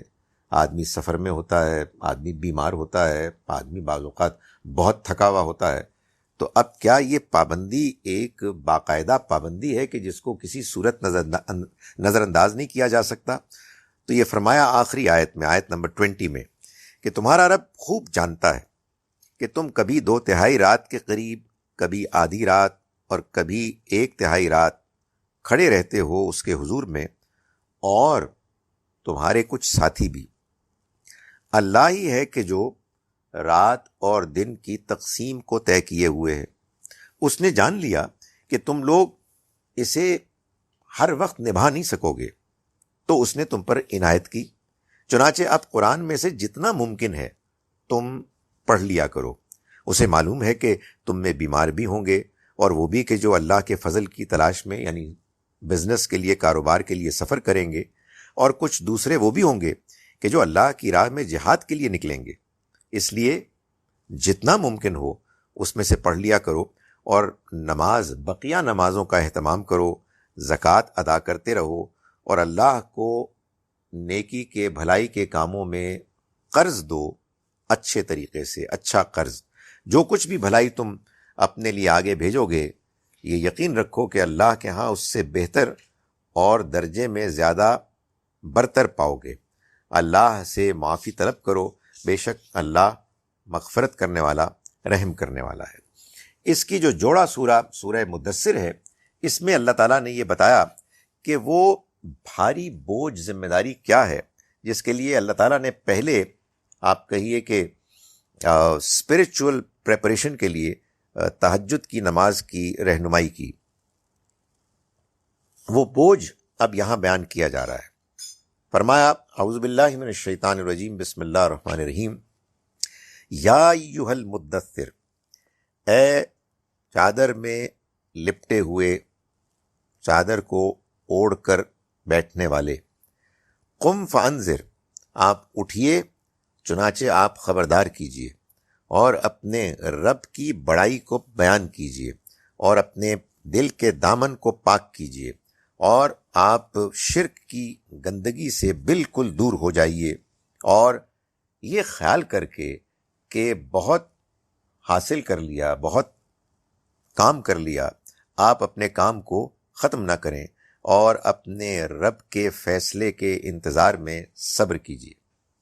یہ ابتدائی آیات میں آپ کو تلقین کی گئی اور یہ بتایا کہ یہ اس لیے کہ جب سور پھونکا جائے گا تو یہ دن بڑا مشکل ہوگا. انکار کرنے والوں کے لیے یہ آسان نہیں ہوگا. اس لیے اس کی تیاری میں آپ پہلے سے لگ جائیے.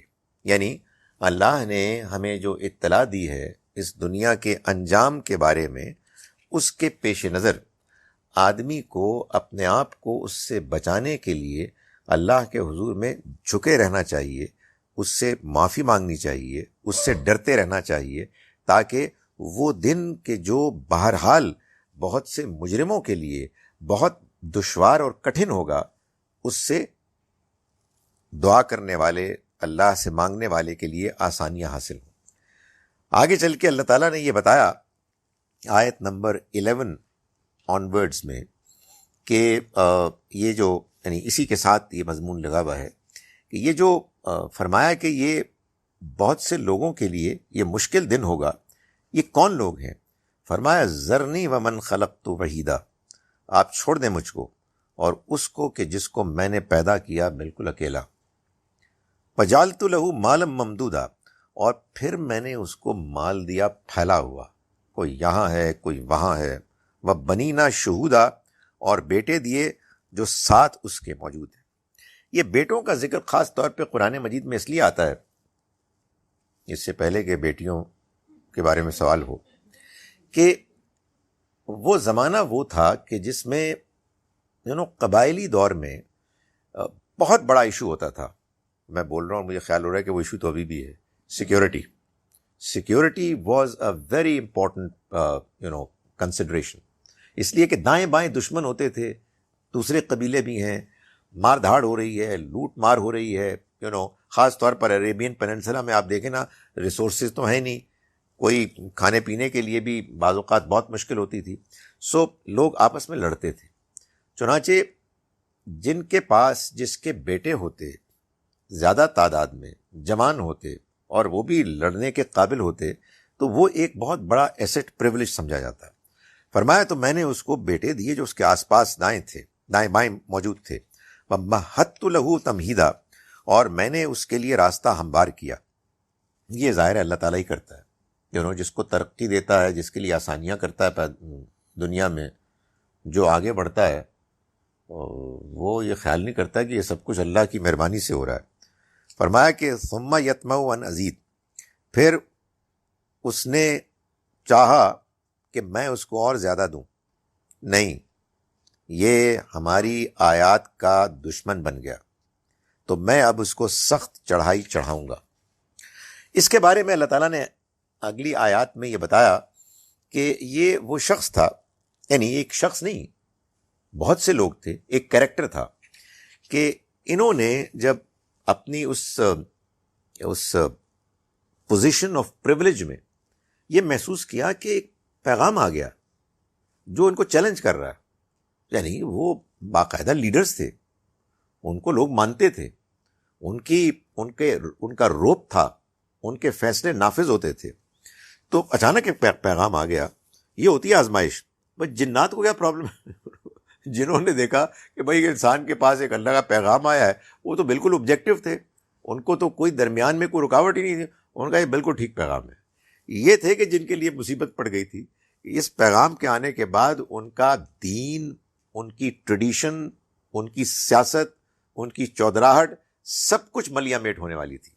تو اللہ تعالیٰ نے ان کے ریئیکشن کو ذرا ڈرامیٹائز کر کے بتایا کہ اصل میں یہ کیسے انہوں نے ریئیکٹ کیا. فرمایا جب ان کے سامنے ایسے کسی شخص کے سامنے پیغام پیش کیا گیا تو اس نے سوچا، بات بنائی. مار ہو اللہ کی اس پر، اس نے کیا بات بنائی. پھر مار ہو اس پر کہ اس نے کیا بات بنائی. پھر اس نے دیکھا ادھر ادھر، پھر اس نے تیوری چڑھائی، منہ بنایا، پھر پلٹا اور ایک اکڑ کا رویہ اختیار کیا. پھر بولا یہ تو بس ایسی جادوگری ہے، یعنی زبان کی یہ جادوگری ہے. یہ تو ایسے ہی ہے جیسے پہلے چلے آ رہے ہیں کچھ شاعر لوگ، انہوں نے بات کی ہے. یہ تو محض ایک انسان کا کلام ہے. اب یہ جو ساری جو تصویر کشی کی گئی ہے، اصل میں یہ اس کی ایکٹنگ ہے. لوگوں کو دکھا رہا ہے کہ یار میں نے پڑھا ہے، لیکن اس کے بعد اس نے منہ بنایا اور ریئیکٹ کیا. کچھ بھی نہیں ہے، بلیو میں کچھ نہیں ہے، اور اس کے اوپر تبصرہ کیا. سو اللہ تعالیٰ نے اس کو بیان کرنے کے بعد آگے فرمایا آیات 30 اور 31 میں 30 and 31 کہ علیہا 19 اس پر 19 فرشتے ہیں. یہ میں نے بول دیا اور مجھے نظر نہیں آ رہے 19 فرشتے. Is it 20 and 21؟ ہاں 30 آگے 30 میں علیہا 19 اس پر 19 فرشتے ہیں. 19 فرمایا کہ ہم نے جہنم پر فرشتے ہی مقرر کیے ہیں اور ان کی یہ تعداد صرف اس لیے بتائی ہے کہ اسے انکار کرنے والوں کے لیے ہم آزمائش بنا دیں. اللہ تعالیٰ کے بھی اپنے طریقے ہیں. اس نے یہ بتایا کہ جہنم میں اللہ تعالیٰ نے لوگوں کے لیے سزا دینے کے لیے فرشتے مقرر کیے ہیں اور وہ فرشتے 19 ہیں. اچھا اب ایک آدمی جو سمجھنا چاہتا ہے وہ کہے گا یار 19 ہیں یا 21 ہیں، ٹھیک ہے وی گاٹ اٹ، یہ کوئی سگنیفیکنٹ بات نہیں ہے، اللہ نے بتا دیا بس کافی ہے، ایسا ہی ہوگا. لیکن جو لوگ ماننا نہیں چاہتے تھے ان کو ایک موقع مل گیا کہ بھائی یہ 19 کا کیا ہے، 19 تو ایک عجیب فگر ہے، اس کو کیسے ہم اس میں ایڈجسٹ کریں اپنی انڈرسٹینڈنگ میں. تو فرمایا کہ اسے ہم نے انکار کرنے والوں کے لیے آزمائش بنا دیا تاکہ اہل کتاب کو یقین ہو اور ایمان والوں کا ایمان بڑھے اور اہل کتاب اور ایمان والے دونوں کسی شک میں نہ رہیں. یعنی یہ اللہ تعالیٰ بتا رہے ہیں کہ جب لوگ اعتراض کرتے ہیں برائے اعتراض تو اس کا نتیجہ یہ نکلتا ہے کہ جو لوگ واقعی سچائی جاننا چاہتے ہیں ان کو یہ معلوم ہو جاتا ہے کہ واقعی بات سچی ہے. اس لیے کہ جو اعتراض کر رہے ہیں ان کے اعتراض میں کوئی جان ہی نہیں ہے. بھائی یہ کوئی اعتراض کرنے والی بات ہے کہ 19 فرشتے کیوں ہیں 20 کیوں نہیں ہے؟ ٹھیک ہے اللہ تعالیٰ کی کوئی حکمت ہوگی. تو فرمایا کہ وہ لوگ کہ جن کے دلوں میں حسد کی بیماری ہے اور جو انکار کرنے والے ہیں وہ کہیں گے کہ اللہ نے اس بات سے کیا چاہا. اللہ جس کو چاہتا ہے اسی طرح سے گمراہ کر دیتا ہے اور جس کو چاہتا ہے ہدایت دیتا ہے، اور تمہارے رب کے لشکروں کو اس کے سوا کوئی نہیں جانتا. اور یہ قرآن، یہ پیغام محض ایک یاد دہانی ہے. اقول قولی ھذا واستغفر اللہ لی ولکم. اس سے پہلے کہ آپ سوال کریں، مجھے فیس بک سے یہ دھمکی آئی ہے کہ آپ ہمارے جواب نہیں دیتے تو آپ پہلے ہمارے سوالوں کے جواب دیں. تو اس لیے میں چند باتوں کے جو پچھلے 2-3 دن سے پوچھی جا رہی ہیں ان میں سے چند کا آپ کے سامنے جواب پیش کرنے کی کوشش کرتا ہوں. ایک بات یہ کہی گئی ہے، خیر یہ تو لیکچر سے متعلق نہیں ہے، کہ رمضان کے بعد کیا لیکچرز ہوں گے. میں یہ بتا چکا ہوں کہ میں جب لاہور میں ہوتا ہوں تو میں 3 ہفتے میں قرآن کلاسز لیتا ہوں، ٹیوزڈیز کو، تھرسڈیز کو اور سیٹرڈیز کو. ٹیوزڈیز اور تھرسڈیز کو یہ شام کو ہوتی ہیں، وہ اس کی اناؤنسمنٹ فیس بک پہ موجود ہے، شاید 7 بجے ہیں یا 7:15 ہے رات کو، اور یہ کوئی 1.5 گھنٹے کی کلاس ہوتی ہے. سیٹرڈے کو یہ 11 بجے شروع ہوتی ہے. تو یہ اس طرح سے ہے. دوسرا سوال یہ ہے کہ اللہ puts آزمائش on you according to his حکمت. What do you do when you feel you don't have the strength to face it؟ اللہ تعالیٰ سے پوچھیں. میں نے تو آپ کو اللہ کی بات بتا دی ہے، اب یہ آپ کا اور آپ کے رب کا معاملہ ہے، میں اس میں کیا کر سکتا ہوں. میں تو آپ کو یہ بتا سکتا ہوں کہ اللہ تعالیٰ فرماتے ہیں کہ وہ آپ کی سکت کے مطابق دیتا ہے.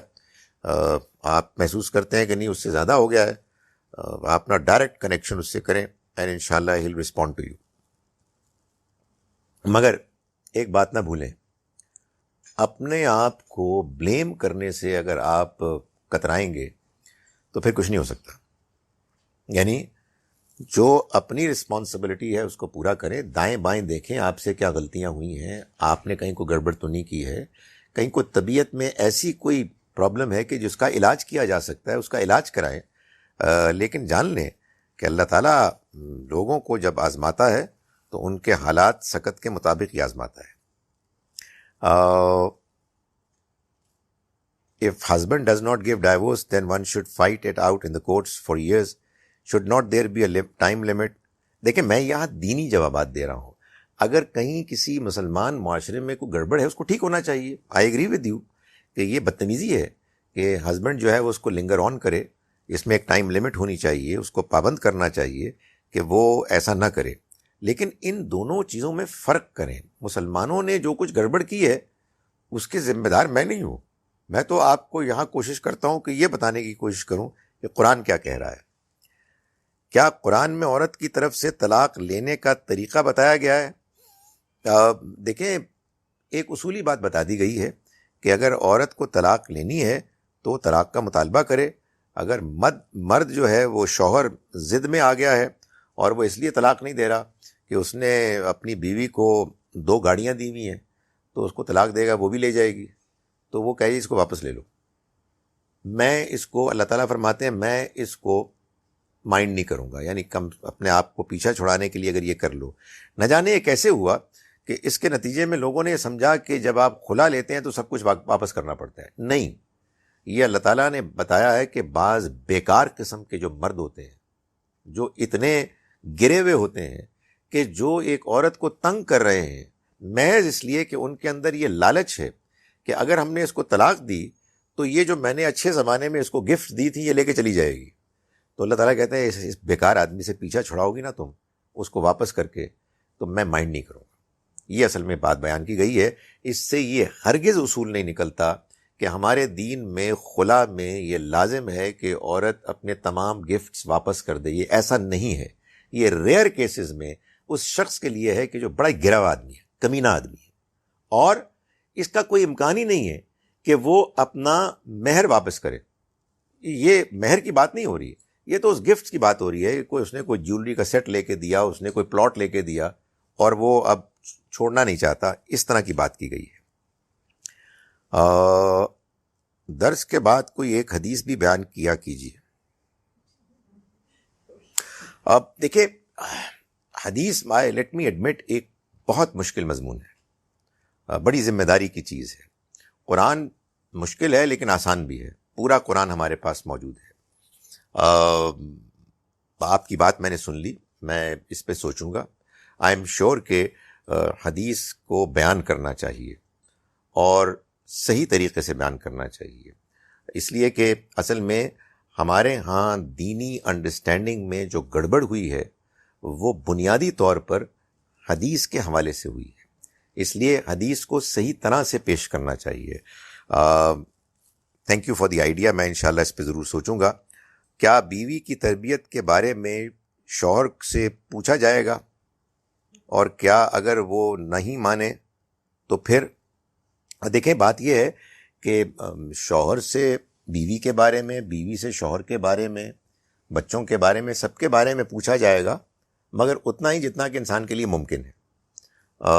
اگر انسان اپنی طرف سے اس کو سمجھانے کی کوشش کرتا ہے, جتنا اس کے لیے ممکن ہے وہ اس کو گائیڈ کرتا ہے, اور وہ پھر بھی نہیں مانتی, تو ظاہر ہے کہ ایک حد سے زیادہ اس کو اختیار نہیں ہو سکتا. آپ کہیں گے کہ وہ اس کو طلاق دے دے.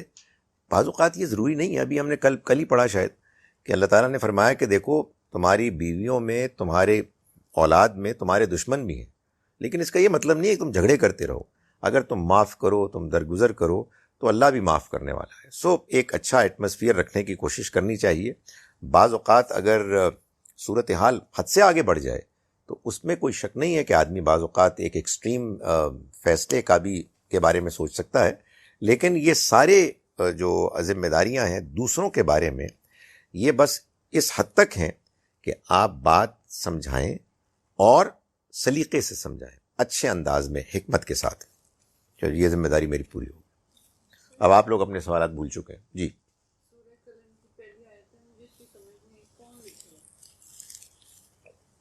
یعنی سورہ قلم کی پہلی آیت میں کون لکھ رہا ہے؟ اللہ تعالیٰ یہ بتا رہے ہیں کہ یہ جو پچھلی کتابیں تھیں اور یہ قرآن بھی, یہ جب اتریں تو ان کو, قرآن کو تو خیر میمورائز بھی کر لیا گیا, لیکن ان کو دوسروں تک پہنچانے کے لیے لکھا بھی گیا. تو اللہ تعالیٰ نے اس لکھنے کو بیان کیا اس بات کو کنوے کرنے کے لیے کہ یہ صحیفے ان کی تعلیمات, یعنی یہ جو قلم لکھ رہا ہے یہ جو مضمون لکھ رہا ہے وہ کیا ہے؟ یہ اللہ کی وحی کو بیان کیا جا رہا ہے. تو اللہ کی وحی میں جو پیغام ہے وہ اس بات کا گواہ ہے کہ اے پیغمبر آپ اللہ کے پیغمبر ہیں، اور آپ کوئی ایسی بات نہیں کر رہے کہ جس میں کوئی نعوذ باللہ دیوانگی ہے، اور آپ بہترین کردار کے حامل ہیں. تو یہ اللہ نے گویا کہ پچھلی کتابوں اور قرآن مجید کی گواہی پیش کی آپ کی صداقت، سچائی اور آپ کے بہترین کردار پر ہونے کی.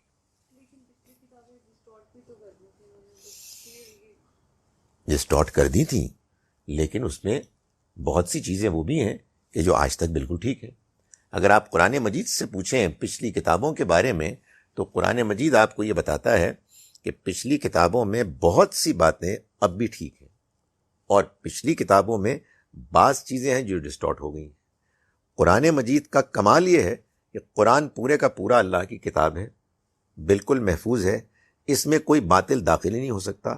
اور قرآن نے جو اپنے رولز بیان کیے ہیں ان میں سے ایک رول یہ بھی ہے کہ یہ مہیمنن علیہ ہے، پچھلی کتابوں کے اوپر یہ نگران ہے، سپروائزر ہے، وہ ان کو بھی گائیڈ کر رہا ہے. چنانچہ قرآن نے ہم کو یہ بتایا ہے کہ تورات اللہ کی کتاب ہے، زبور اللہ کی کتاب ہے، انجیل اللہ کی کتاب ہے، ہم اس کو مانتے ہیں.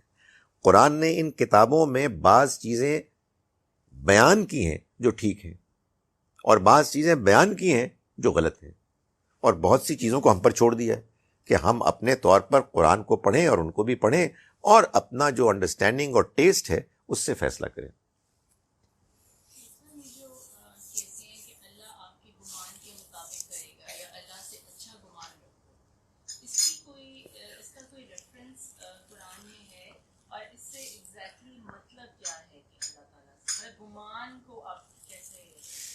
اللہ کے بارے میں اچھا گمان کیا کرو، اس کا کوئی ریفرنس قرآن میں ہے؟ نہیں، کوئی نہیں.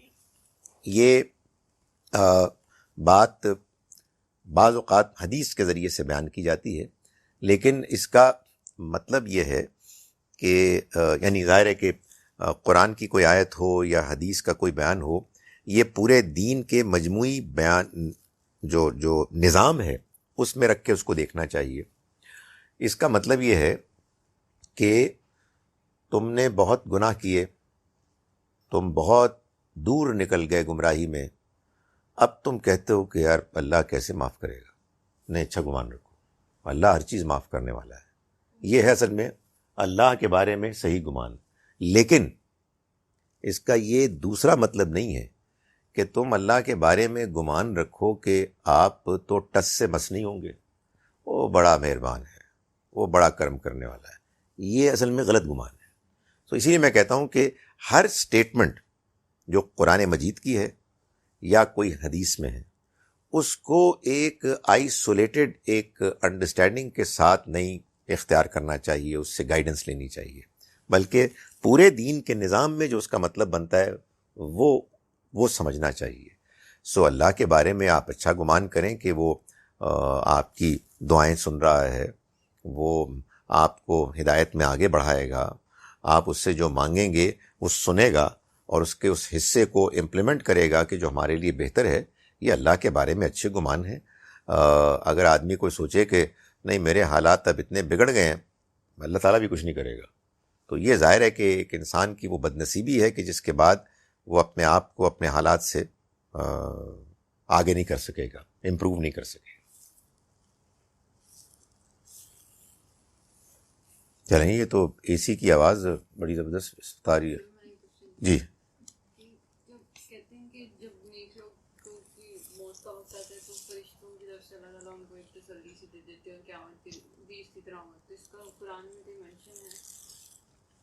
قرآن مجید میں نیک لوگوں کے مرنے سے پہلے تسلی کے بارے میں جو بیانات ہو سکتے ہیں، وہ ایک تو وہ ہے کہ جو ہم نے پڑھا سورہ حامیم سجدہ میں، کہ جس میں اللہ تعالیٰ نے فرمایا کہ وہ لوگ کہ جنہوں نے کہا کہ ربنا اللہ، ہمارا رب اللہ ہے، اور پھر انہوں نے اس پر استقامت دکھائی، ثابت قدمی. یہ سورہ نمبر 41 ہے. اس میں اللہ تعالیٰ نے بیان فرمائی ہے بات. آیات کا ریفرنس 30s میں ہوگی. فرشتے نازل ہوتے ہیں ان پر یہ خوشخبری لے کے نہ کوئی خوف کرو نہ غمگین ہو، اور خوشخبری حاصل کر لو اس جنت کی کہ جس کا تم سے وعدہ کیا جاتا تھا. ہم ہی تمہارے ساتھی تھے دنیا کی زندگی میں، اور ہم ہی تمہارے ساتھی ہوں گے آخرت میں بھی.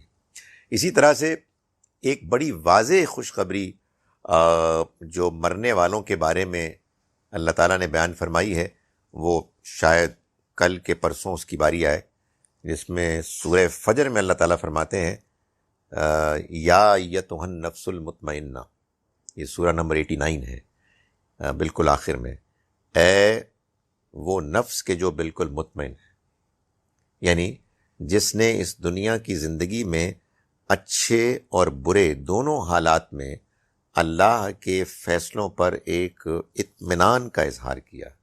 ارجعی الی ربک راضیۃ مرضیہ، تو لوٹ جا اپنے رب کی طرف ایسے کہ تو اس سے راضی، وہ تجھ سے راضی.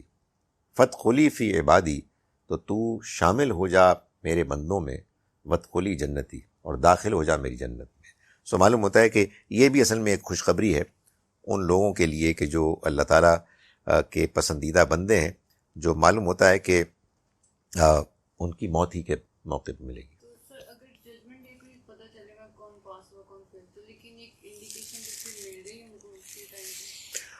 دو چیزیں ہیں.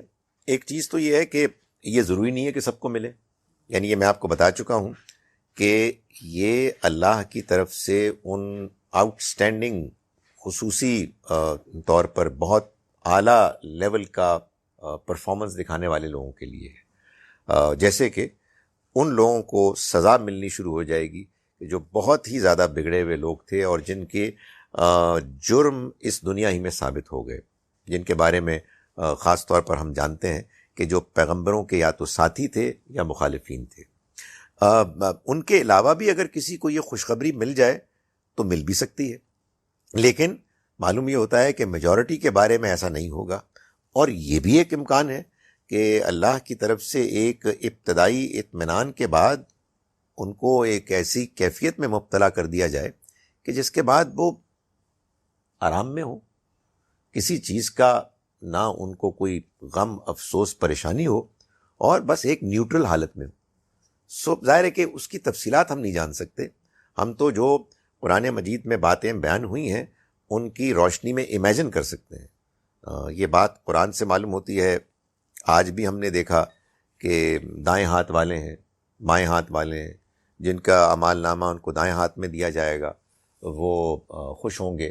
ظاہر خوش ہوں گے اسی لیے کہ ان کو معلوم ہی اس دن ہوگا کہ وہ کامیاب ہوئے ہیں. جی جی. ویسے تو آپ شاید یہ کہیں کہ اب میں اس کا کیا جواب دے سکتا ہوں، لیکن مطلب اگر انسان ایک ریزنیبلی انٹیلیجنٹ بھی ہو، آپ کو ایک ریزنیبل لیول پہ ریلیجن کا بھی پتہ ہو، اور آپ یہی سمجھ رہے ہیں کہ اللہ تعالیٰ گناہ معاف کرے گا اور آپ کو انشاءاللہ جنت میں دے دے گا، تو کیا یہ پاسبل ہے کہ ہم جنت قیامت والے دن ایسی چیزوں کی وجہ سے مار کھا جائیں جن کو ہم گناہ کنسیڈر ہی نہ کرتے ہیں؟ ہمیں مطلب ہمیں like rebirth which is very common phenomena in this society, اور ایسی چیزیں جن کو آپ اتنی امپورٹنس ہی نہیں دیتے کہ وہ گناہ ہے. انسان کو آخرت میں جب حساب کتاب ہوگا تو کیا بعض اوقات ایسا بھی کوئی ایک شوق مل سکتا ہے کہ وہ بعض چیزوں کے بارے میں خیال ہی نہیں کرتا تھا کہ یہ بری ہیں، اور آپ نے مثال دی غیبت کی، وہ پتہ لگا کہ انہوں نے غیبت نے مروا دیا. دیکھیں، انسان کو کسی چیز کا احساس نہیں ہوا، اس میں دو امکانات ہیں. ایک امکان یہ ہے کہ واقعی نہیں ہوا، حالات ایسے تھے کہ اس میں بعض برائیوں کو آدمی برائی سمجھ نہیں پایا. تو اللہ کا وعدہ ہے، جس چیز کو آپ برائی سمجھتے ہی نہیں ہیں اور آپ کے پاس کوئی ایسا ریزن بھی نہیں تھا کہ آپ اس کو برائی سمجھتے، کسی نے آپ کو بتایا بھی نہیں، اور آپ اپنے انوسینس میں وہ کیے چلے جا رہے ہیں، تو انشاءاللہ اللہ تعالیٰ آپ کی اس بارے میں عدم واقفیت کو ایک حیثیت دے گا، اللہ جانتا ہے. لیکن اس کا ایک دوسرا پہلو ہے، اور وہ یہ ہے کہ بعض اوقات آدمی بعض چیزوں کو برا نہیں سمجھتا اس لیے کہ اصل میں وہ ان کو برا سمجھتا تھا، اس کے اندر برا سمجھنے کی صلاحیت تھی، وہ دھیرے دھیرے ختم ہو گئی. جھوٹ پہلے دن جب اس نے بولا تھا تو اس کو یہ معلوم تھا کہ وہ غلط بات کر رہا ہے، لیکن پھر اتنا بولا، اس نے اتنا بولا کہ اس کا احساس ہی مر گیا. یہ بندہ واقعی شاکڈ ہوگا اس دن کہ یہ میں تو برباد ہو گیا. اس لیے یہ آدمی کو کوشش جاری رکھنی چاہیے کہ وہ جو رویہ اختیار کیے ہوئے ہے اس میں کہیں کوئی خامی تو نہیں ہے، اور یہ کبھی نہیں کرنا چاہیے کہ آدمی اپنی شخصیت کے بارے میں اتنا سپریملی کانفیڈنٹ ہو جائے کہ نہیں میرے اندر کوئی غلطی نہیں ہے، الحمدللہ میں بڑا ہی مطمئن ہوں، میں تو بہت ہی سیٹ ہوں، جو کچھ میں کرتا ہوں ٹھیک کرتا ہوں. فار گاڈ سیک آدمی کو ایک تو میں گزارش کرتا ہوں سیلف کریٹیکل ہونا چاہیے، اور آدمی کو ہمبل ہونا چاہیے، اور دوسرے کی بات کو کبھی نظر انداز نہیں کرنا چاہیے. ہمارے ہاں یہ بڑی ٹینڈنسی ہوتی ہے ریلیجن کے اسفیئر میں خاص طور پر، کہ چونکہ ہمارا ایک پوائنٹ آف ویو ہوتا ہے اور اوروں کا اور پوائنٹ آف ویو ہوتا ہے، تو ہم دوسرے لوگوں کے جو باتیں ہیں ان کو کوئی اہمیت ہی نہیں دیتے، بلکہ کچھ حقارت نفرت سی ہو جاتی ہے. یہ بھی بہت غلط بات ہے. نو بڈی از پرفیکٹ، ہم سب میں خامیاں ہیں. بعض لوگ بعض چیزوں کو یقیناً ایگزیجریٹ کرتے ہیں. بعض لوگوں نے یہ بھی ایک کام کیا ہوا ہے کہ انہوں نے اپنی اپیئرنس ایسی بنائی ہوئی ہے کہ the moment you look at them آپ کو لگتا ہے یار یہ کوئی اور لوگ ہیں، مگر یہ آپ کی پرابلم نہیں ہے، یہ تو ان کی پرابلم ہے. آپ کو اس کے باوجود اپنے آپ کو ان کی خوبیوں سے محروم نہیں کرنا چاہیے. سو ان ادر ورڈز زندگی آپ گزاریں، نارمل طریقے سے گزاریں، جو کام آپ کر رہے ہیں ان کاموں کو نہ چھوڑیں، سوائے اس کے کہ آپ کے اندر یہ احساس پیدا ہو جائے کہ نہیں یہ والی بات ٹھیک نہیں ہے. اور اس کے لیے اپنے کان کھلے رکھیں، لوگ جو باتیں کر رہے ہیں ان کو سنیں، اہمیت دیں، اور اس کے باوجود اگر آپ کا اطمینان ہے تو مبارک ہو آپ کو. مطلب اللہ تعالیٰ اس کے بارے میں تبھی پکڑے گا نا کہ جب وہ یہ ثابت کرے گا آپ کے سامنے کہ یہ میں تمہیں بتا کے میں نے تمہیں بھیجا تھا کہ جھوٹ بولنا غلط بات ہے. تو اگر کوئی بندہ کہہ دے انوسینٹلی کہ لمحہ یہ تو I am just hearing about it for the first time honestly, اس سے پہلے میرا خیال اللہ میں کہیں گے شاباش ویل ڈن، تم واقعی بہت معصوم ہو. لیکن کیا یہ ہوگا؟ یہ ایک بہت بڑا سوال ہے، کیونکہ خدا تعالیٰ نے انسانوں کو بہت ساری چیزیں بتائی ہوئی ہیں کہ جو وہ جانتا ہے. لیکن آئی ڈو ایڈمٹ کہ بعض آئی ایگری کہ ایسا ہو سکتا ہے کہ بعض چیزوں کے بارے میں آدمی کو کسی نے احساس ہی نہ دلایا ہو، اور اللہ پھر ان کے بارے میں اس کو اس طرح سے نہیں پکڑے گا، اس لیے کہ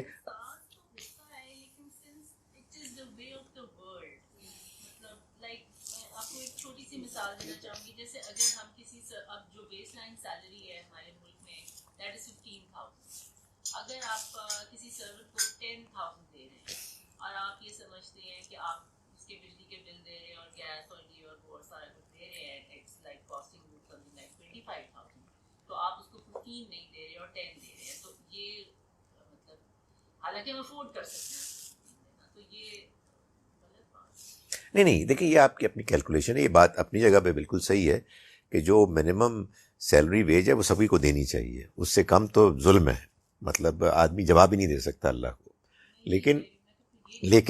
لیکن اس کو آپ کیش میں دے رہے ہیں، کائنڈ میں دے رہے ہیں، یہ ظاہر ہے کہ آدمی کا اپنا فیصلہ ہے. اور اس میں یہ بات بھی ہے کہ آپ وہ دے تو رہے ہیں جو ایک منیمم ویج ہے اس سے کم، اور ساتھ زکوٰۃ دے رہے ہیں، تو آپ زکوٰۃ کھا رہے ہیں، آپ زکوٰۃ سے خدمت کروا رہے ہیں. سو وہ منیمم تو بہرحال وہ دینی ہی ہے، وہ تو آپ کے اوپر لازم ہے. اس کے علاوہ جو کچھ آپ کر رہے ہیں اس کو ظاہر ہے کہ اگر آپ نے طے کیا ہوا ہے کہ بھائی میں نے اس کو 10,000 دیے، باقی میں نے اس کو کیلکولیٹ کر کے یہ طے کیا ہے کہ اس کے میں دوسرے بلز وغیرہ دے کے اس 15,000 کو میں انشور کر رہی ہوں، تو ٹھیک ہے، میں نے بھی ایک طریقہ ہے.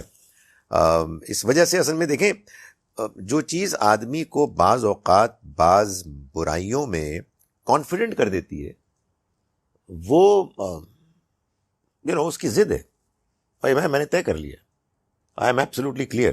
اب آپ کوئی کرٹیسزم سننے کے لیے تیار نہیں ہیں, آپ بات سننے کے لیے تیار نہیں ہیں, آپ کے اندر کوئی اللہ کی طرف سے کوئی اعتماد آ گیا ہے, تو اس کے بارے میں پھر سوال ہوگا کہ جی آپ کے پاس یہ کانفیڈنس آیا کہاں سے تھا. سو اس لیے آدمی کو اس معاملے میں, جس کو کہتے ہیں نا کہ سیلف کرٹیسزم, ایک اپنا انالیسس کرتے رہنا چاہیے اور ایک دوسرے سے بھی پوچھتے رہنا چاہیے.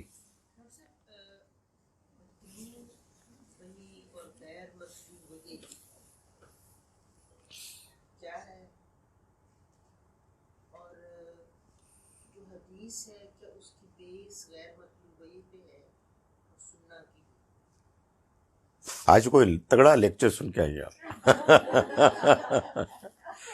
جی آئی ایم شیور یہ بڑا امپورٹنٹ کوشچن ہے کہ ایک وحی ہے مطلوب اور ایک وحی ہے غیر مطلوب. یہ جو بھی میں اس کا جواب دوں گا, صحیح یا غلط, یہ آج کی نشست کا آخری جواب ہے. ہمارے ہاں وہ حضرات کے جو یہ مانتے ہیں کہ حدیث بھی قرآن مجید ہی کی طرح دین میں رہنمائی کا ایک اہم مقام رکھتی ہے, وہ اپنی بات کو سپورٹ کرنے کے لیے یہ دلیل بیان کرتے ہیں کہ حدیث is in a sense no different from Quran. قرآن کیا ہے؟ وہی ہے. حدیث کیا ہے؟ وہ بھی وہی ہے. ایک وہی وہ ہے جو مطلوع ہے, جس کی تلاوت ہوتی ہے, اور ایک وہ ہے کہ جو غیر مطلوع ہے, جس کی تلاوت نہیں ہوتی. فار ون تھنگ, ایک بات تو یہ ہے کہ یہ انسانی ایک دلیل ہے جو کانکاکٹ کی گئی ہے, جو اپنی طرف سے بنائی گئی ہے.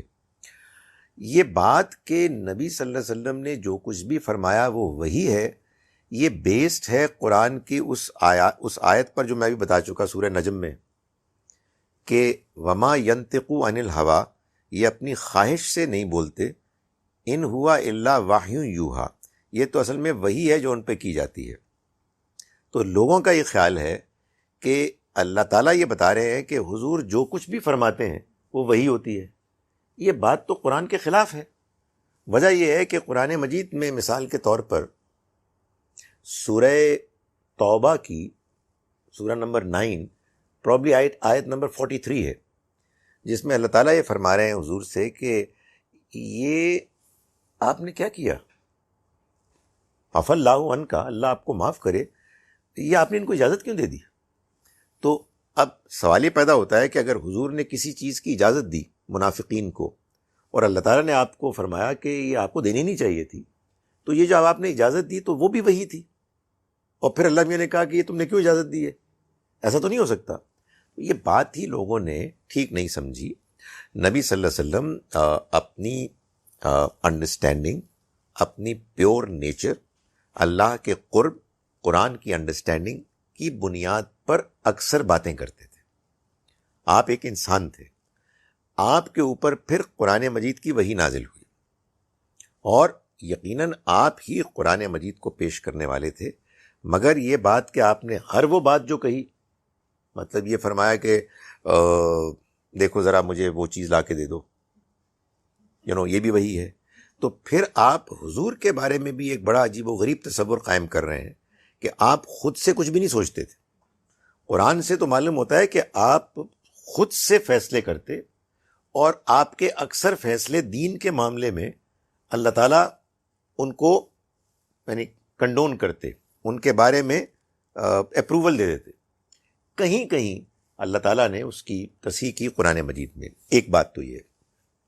دوسری بات یہ ہے, تھوڑی دیر کے لیے مان لیا کہ حدیث بھی ایک وحی ہے جو غیر مطلوع ہے. تھوڑی دیر کے مان لیا, اول تو ہے ہی نہیں. اگر مان لیا تو اس میں دو نکات پھر بھی ذہن میں رہنے چاہیے.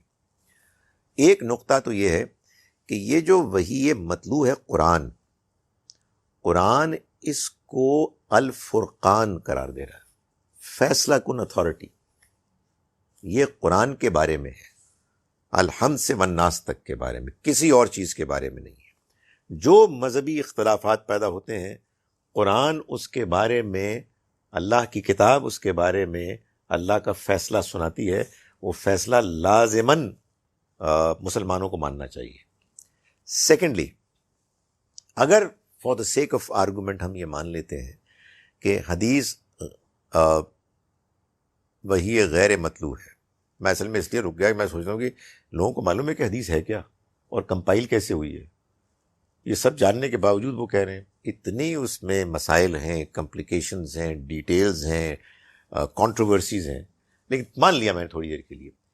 دوسری پرابلم یہ ہے کہ یہ جس کو آپ غیر مطلوع وہی کہہ رہے ہیں، یہ جناب والا پہلی 2 صدیوں میں، یعنی مسلمانوں کی 3 یا 4 جنریشنز میں سوائے چند لوگوں کے کسی اور کو معلوم ہی نہیں تھی۔ یہ ہمارے بہن بھائی جو حدیث کے بارے میں بہت جذباتی ہیں، اور ان کا جذبہ بڑا اچھا ہے، ان کا خیال ہے کہ یہ ان کے جو جذبات ہیں یہ اصل میں نبی صلی اللہ علیہ وسلم کے لیے ہیں۔ میں گزارش کرتا ہوں ان سے بڑی مؤدبانہ، یہ ان کے جذبات اصل میں امام بخاری کے لیے، امام مسلم کے لیے، امام ترمذی کے لیے، انہوں نے حدیثیں جمع کی ہیں۔ ورنہ آپ غور فرمائیں کہ یہ کتنی سنگین بات وہ کر رہے ہیں کہ اللہ نے جو دین پہنچایا اپنے پیغمبر صلی اللہ علیہ وسلم کے ذریعے سے، اس میں یہ اہتمام کیا کہ ایک دین تو پہلے دن سے سارے مسلمانوں کو مل گیا، وہ تھا قرآن، نماز، روزہ، حج، زکوٰۃ، جمعہ وغیرہ وغیرہ، قرآن اور سنت۔ اور ایک دین کا حصہ اللہ تعالیٰ نے ایسے پہنچایا، سنبھال کے رکھا کہ جو پہلی 3 نسلوں کو تو پتہ ہی نہیں لگا۔ Why? Because it was not there. اور بعد میں کچھ اللہ والے ایسے پیدا ہوئے جنہوں نے کہ اس وحی کو حاصل کیا اور پھیلایا۔